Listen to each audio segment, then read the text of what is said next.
جی دوستوں، میں ہوں عبدالباسط اور آپ دیکھ رہے ہیں کلائڈوسکوپ۔ آج 10 مارچ ہے اور 12 دن کے بعد اسلام آباد میں اسلامی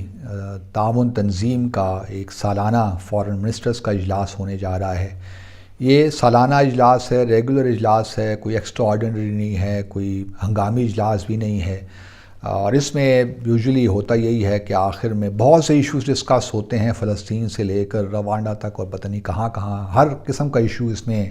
ڈسکس ہوتا ہے، اور پھر آخر میں ایک کمیونیکے ایشو ہو جاتا ہے جو اس شہر کے نام سے منسوب ہو جاتا ہے۔ تو اسلام آباد کمیونیکے بھی ایشو ہو جائے گا اور اس میں وہی روٹین کے ایشوز ہوں گے، تقریباً ضخیم سا ڈاکومنٹ ہوتا ہے۔ لیکن ہمارے لیے دو ایشوز بڑے امپورٹنٹ ہیں، ایک تو افغانستان اور دوسرا جموں اور کشمیر۔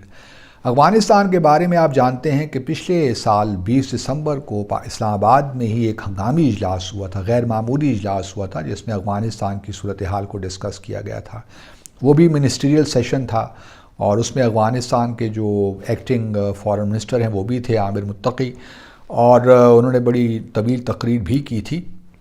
اور اس اجلاس میں دو فیصلے کیے گئے تھے، کیونکہ ایک انسانی بحران کی صورت بن رہی تھی، تو یہ فیصلہ کیا گیا تھا کہ اسلام آباد کے لیے، افغانستان کے لیے OIC کا فنڈ ایک بنایا جائے۔ اس فنڈ میں ابھی تک تو ہم نے کوئی خاص نہیں سنا۔ اس وقت سعودی عرب نے 1 ارب ریال کا کنٹریبیوٹ کیا تھا، لیکن اس کے بعد بالکل خاموشی ہو گئی، اور اس فنڈ کے بارے میں ہم نہیں جانتے کہ وہ فنڈ کیا ہے اور کتنا ہوا اور کتنا کنٹریبیوٹ کن کن ممالک نے کیا۔ اس کے بعد پھر ایک اسپیشل انوائے آن افغانستان کو مقرر کیا گیا۔ ان کا کام یہی تھا، لیکن وہ پاکستان اور افغانستان کے آ کے چلے جاتے ہیں۔ چاہیے تو یہ تھا کہ وہ پورے جتنے بھی 57 ممالک ہیں افغانستان OIC کے، وہاں دورے کرتے، جو مومنٹم جنریٹ ہوا تھا اس ایکسٹرا آرڈینری اجلاس سے، اس کو مینٹین کرتے، لیکن وہ بھی لگتا ہے کہ کہیں بس کھوئی سے گئے ہیں اور ہمیں کوئی خبر سننے کو نہیں ملتی کہ ان کی کیا ایکٹیویٹیز ہیں۔ لیکن اب ریویو ہوگا، جس طرح کے ہنگامی اجلاس فیصلہ کیا گیا تھا کہ جو 3 ماہ کی ایکٹیویٹی ہوگی اس کو یہاں ریویو کریں گے، تو اب دیکھتے ہیں کہ ریویو میں کیا نکلتا ہے۔ لیکن ساتھ ساتھ یہ بات بڑی ضروری ہے کہ کچھ نہ کچھ ہمارے لیے تو Afghanistan is far more important than any other issue except جو ہے جموں اور کشمیر اور افغانستان۔ افغانستان ہمارے لیے بہت امپورٹنٹ ہے، اور ہمارا اگر وہاں پہ صورتحال خراب ہوتی ہے اکنامیکلی اور دوسرے طرح سے بھی، تو پھر اس کا براہ راست جو ہے اثر ہم پہ پڑتا ہے۔ تو ہم تو افورڈ ہی نہیں کر سکتے کہ افغانستان کسی طور بھی ٹرموائل کا شکار ہو، اور یہ پہلی دفعہ ہے کہ افغانستان میں ایک ایسی حکومت ہے جس کا پورے افغانستان پہ کنٹرول ہے، اور اس وقت وائلنس میں بہت کمی آئی ہے۔ اگر آپ پچھلے 12-20 سالوں میں دیکھ لیں تو وائلنس کہاں تھا اور اب وائلنس کہاں ہے۔ تو افغانستان کی طالبان کی حکومت نے کافی کچھ کنٹرول کیا، اس کے باوجود کہ بہت سی اکنامک مشکلات ہیں، لیکن دنیا ابھی بھی بضد ہے کہ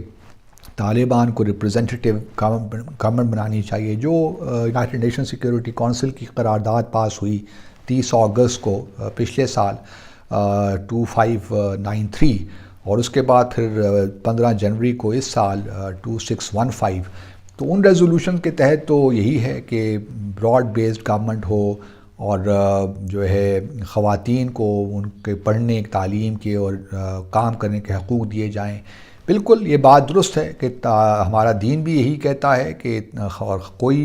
کسی بھی حکومت اس چیز کی مجاز نہیں ہے کہ وہ خواتین پہ اس قسم کی پابندی لگائے کہ وہ تعلیم حاصل نہ کر سکیں یا کام نہ کر سکیں۔ تو یہ تو طالبان کو کنسیڈر کرنا پڑے گا اور اپنی پوزیشن میں فلیکسیبلٹی شو کرنی پڑے گی، اس کے علاوہ اور کوئی چارہ ہے نہیں۔ دوسری طرف جہاں تک یہ ہے کہ جی ریپریزنٹیٹیو گورنمنٹ بنائیں، تو یہ بات تو بھول جائیے کہ طالبان اس وقت کوئی الیکشنز کروانے کی طرف جائیں گے یا جمہوری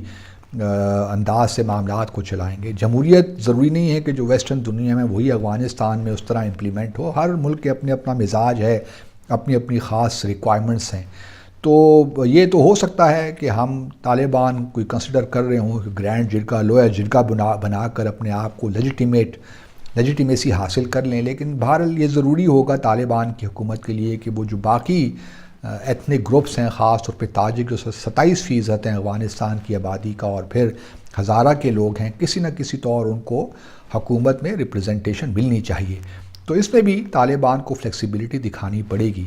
تو شاید پھر کچھ OIC کے ممالک اور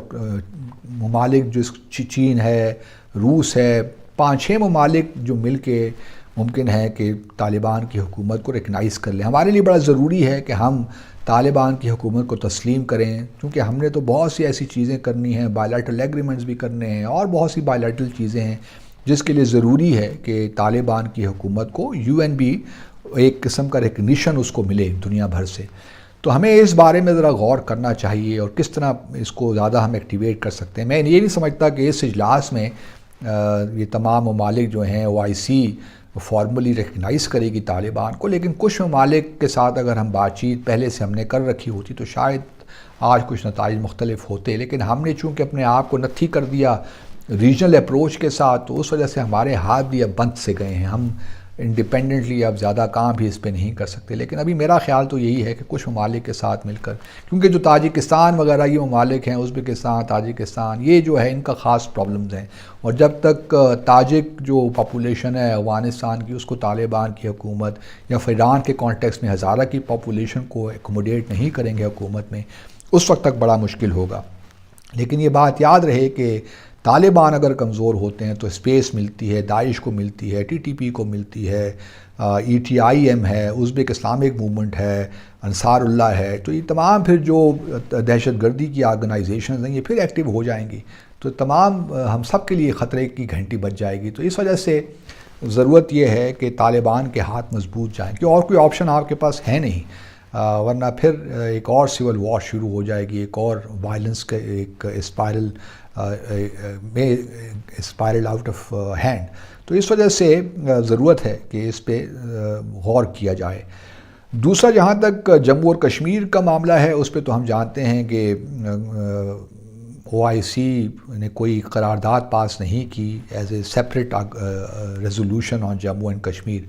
OIC کا کانٹیکٹ گروپ جو کشمیر پہ ہے، اس کی بہت سی قراردادیں آئیں، لیکن جو OIC ہے کونسل آف منسٹرز، ان کی طرف سے ہمیں کوئی نظر نہیں آئی۔ مجھے یہ لگتا یہی ہے کہ اس بار بھی حکومت آپٹکس پہ زیادہ زور دے گی، کیونکہ جو 23 مارچ ہے اس کی پریڈ میں شامل کر دیں گے تو آپٹکس بڑے اچھے ہو جائیں گے، لیکن نتیجہ کوئی خاص نہیں نکلے گا۔ وہی ایک پیراگراف جو نیامے کانفرنس میں ہوا تھا وہی شاید ریپیٹ ہو جائے، یا شاید ایک سینٹنس اور ایڈ ہو جائے، لیکن اس سے زیادہ میں کوئی توقع نہیں رکھتا، کیونکہ ہمارا ہوم ورک ہی نہیں ہے، ہم نے کوشش ہی نہیں کی۔ میں تو کہہ کے تھک گیا کہ خدا را ایک بنا لیجئے special envoy on Jammu and Kashmir. کسی کے پاس آپ دیکھیں نا، اس وقت اب ساری حکومت جو ہے عدم اعتماد تحریک کے پیچھے لگی ہوئی ہے، اور اس سے پہلے بھی بہت سے ایسے معاملات۔ تو اگر آج آپ نے ایک فوکل پوائنٹ بنایا ہوتا تو آپ کے پاس کچھ بتانے کو ہوتا کہ ہم نے کیا جموں اور کشمیر پہ کیا ہے، لیکن کوئی خاص کارکردگی تو ایسی ہے ہی نہیں۔ بس اب یہی رہ گیا ہے کہ ہم 5 فروری کو منا لیں، یکجہتی شو کر دیں، یا 5 اگست کو، یا پھر 27 اکتوبر کو بلیک ڈے منا لیں۔ بس اسی حد تک اب ہماری کشمیر پالیسی رہ گئی ہے بدقسمتی کے ساتھ۔ ابھی بھی میں سمجھتا ہوں کہ بہت کچھ ہو سکتا ہے اگر ہم اپنے طور پہ جو کر سکتے ہیں وہ تو کر لیں، لیکن اگر ہم وہی کرنے کو تیار نہیں ہیں تو پھر اگر ہماری اب ساری بس کوشش یہی ہے کہ جو 5 اگست 2019 کو اقدامات لیے تھے وہ ہمارا مطمع نظر ہو گیا ہے، وہ ہماری پالیسی کا محور ہو گیا، تو پھر تو یہ کام نہیں ہو سکتا۔ اصل معاملہ تو یہ ہے کہ اس مسئلے کو حل کرانا ہے جو ہے کشمیریوں کی امنگوں کے مطابق، یہ اصل بات ہے، اور اسی حوالے سے کوشش ہونی چاہیے۔ تو اب دیکھتے ہیں کہ کیا نتیجہ نکلتا ہے اس اجلاس سے، لیکن میں کوئی اتنا زیادہ پر امید نہیں ہوں افغانستان کے معاملے میں بھی اور جموں اور کشمیر کے معاملے میں بھی۔ بس وہی روایتی سی چیزیں ہوں گی، روایتی بیانات آئیں گے اور بات ختم ہو جائے گی، اور